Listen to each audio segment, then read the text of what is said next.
আজ বেকিং সোডার কিছু ভালো দিক এবং কিছু বিপজ্জনক দিকের কথা বলবো। কিছুদিন লক্ষ্য করছি বেকিং সোডার ব্যবহারের উপযোগিতার কথা অনেকে খুব বলে আসছেন, কিন্তু সাংঘাতিক বিপদের ঝুঁকিটার কথাও মানুষের জানা প্রয়োজন। জানলে আপনারই ভালো হবে। মূলত অ্যান্টাসিড হিসাবে এবং খাবার বেক করতে এবং ভাজাভুজি মুচমুচি করে রাখার জন্য মানুষ এটি ব্যবহার করে আসছেন। ইনোর মধ্যে যেহেতু মূল উপাদান সোডিয়াম বাইকার্বনেট, সাইট্রিক অ্যাসিড এবং সোডিয়াম কার্বনেট আছে, তাই মানুষ আজকাল দেখছি যে খাবার বেক করতে বা কোনো ভাজাভুজির জন্য ওনারা বেকিং সোডার বদলে ইনোই ব্যবহার করছেন।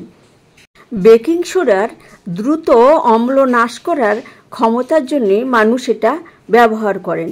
এছাড়া এর ক্ষারীয় বা অ্যালকালাইন বৈশিষ্ট্যের জন্য অতিরিক্ত অ্যাসিডিক হয়ে যাওয়া রক্তকে অ্যালকালাইন করে ইউরিক অ্যাসিড নিয়ন্ত্রণে, ইউরিনারি ট্র্যাক্ট ইনফেকশন হলে এবং সিকেটি বা ক্রনিক কিডনি ডিজিজেও এর ব্যবহার হচ্ছে এখন খুব।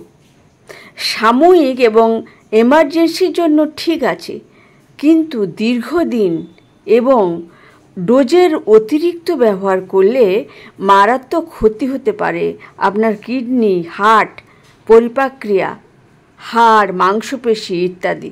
এ কথা না জানলে মারাত্মক ক্ষতি হয়ে যেতে পারে আপনারই। কিভাবে? রক্ত অতিরিক্ত অ্যালকালাইন হয়ে অ্যালকালোসিসের মতন সমস্যা দেখা দিতে পারে। এই অ্যালকালোসিস কিন্তু সাংঘাতিক একটা সমস্যা তৈরি করতে পারে। মেটাবলিক অ্যালকালোসিস হতে পারে, রেসপিরেটরি অ্যালকালোসিস হতে পারে এবং আরও নানা সমস্যা দেখা দিতে পারে। আমি এক এক করে বলছি। প্রথমেই প্রাথমিকভাবে দেখবেন যে মুখ শুকিয়ে যাচ্ছে, ড্রাই মাউথের মতন সমস্যা তৈরি হচ্ছে, হাত পা ঝিনঝিন করছে, বারবার ইউরিনেশনের সমস্যা হচ্ছে, বমি বমি ভাব, দুর্বলতা, ক্লান্তি, মাংসপেশিতে টুইচিং, ঝিনঝিন, হাত পা কাঁপছে, এরকম সমস্যা তৈরি হতে পারে। রেসপিরেটরি অ্যালকালোসিস হলে মাথা ঘোরা, শ্বাসকষ্ট এবং অতিরিক্ত হলে অজ্ঞান হওয়ার মতন অবস্থা তৈরি হতে পারে। এছাড়া অ্যারিথমিয়ার সমস্যা হতে পারে, অর্থাৎ অ্যাবনর্মাল হার্টবিট ঘটতে পারে এবং যেটা খুবই বিপজ্জনক।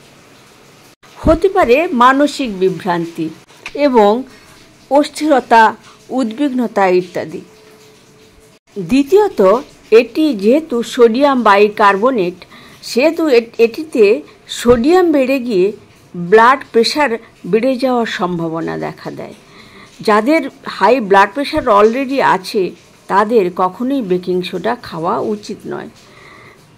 তাতে হার্ট ফেলিওরও পর্যন্ত হয়ে যেতে পারে। যে কিডনি সুস্থ করার জন্য এটি খাওয়া হয়, সেই কিডনি কিন্তু আরও ক্ষতিগ্রস্ত হয়ে যেতে পারে। ওয়াটার রিটেনশন তো হয়ই সোডিয়ামের জন্য, হাত পা ফুলে যায়, শরীরের অন্যান্য অঙ্গ প্রত্যঙ্গ ফুলে যেতে পারে।